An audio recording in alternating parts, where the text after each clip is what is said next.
আসসালামু আলাইকুম ভাইজান। ওয়ালাইকুম সালাম। আপনি যে এখানে কাজ করতেছেন কতদিন যাবত?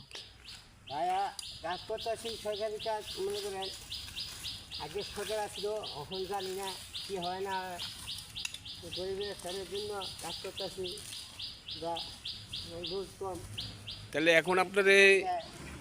এখন আপনার বেতনটা কে দেয়? বেতন আগে যদি আগে আজ করছিলাম ভালো এখন ভালো করতে পারি না অনেক কোন সরকার আগে কোন সরকার দেয় না দেয় আগে সরকার আসছিল আগে সরকার থাকতে আমি ওই একশো ঘুরতে পারি আমরা কাজ করে খাই ফেরত যায় কাজ করতেছি কাজ তো এখন আপনার যে মায়নাটা দেয় আগের থেকে বেশি দেয় না কম দেয়? এখন আগের মতো হে মজা না মানা নাই করতে পারি না রাখতে পারি না মানে এই অবস্থায় হতেছি তাহলে আপনার সংসার কিভাবে চলে? এখন তো আমরা করতে পারি না কিন্তু কাজ জন্য খাইতে পারি না করতে পারি না মানে আগের মতো হে মজা নাই আগের থেকে গেছে গা কীভাবে কোন সরকার আইবো না আইবো জানি না এখন আমরা এখানে কাজকর্ম করে খাইতেছি তাই তাহলে এখন কি ভালো নাই?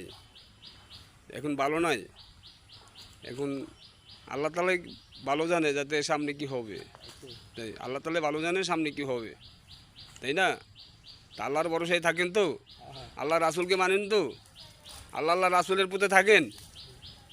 আল্লাহ রাসুলকে মানেন? হ্যাঁ মানি আল্লাহকে মানেন? হ্যাঁ মানি আল্লাহ আল্লাহ তাআলা যা বলে তা হবে। আল্লাহ তাআলার অনুমতি ছাড়া যা করে তা হয়ে বলবো আল্লাহ তাআলার অনুমতি ছাড়া একটা গাছের পাতাও লড়ে না কিন্তু। হ্যাঁ হ্যাঁ আল্লাহ তাআলাকে তো মানেন? মানি আল্লাহ রাসুলকে মানেন? আল্লাহ সাথে উপায় নাই অবশ্যই 100%। তো এবং আল্লাহ রাসুলের প্রতি থাকবেন, আল্লাহ তাআলাকে মানবেন। আল্লাহ তাআলা যা খুশি তা করবে, তা করিনিও। আল্লাহর হুকুম ছাড়া একটা পাতাও লড়ে না কিন্তু। এটা তো মানেন মানে 100%। তো ভালো থাকেন, যা করার উপরের সৃষ্টিকর্তা করবে। আল্লাহ যা করবে আল্লাহ করবে ঠিক আছে, ভালো থাকেন, আল্লাহ হাফেজ। আল্লাহ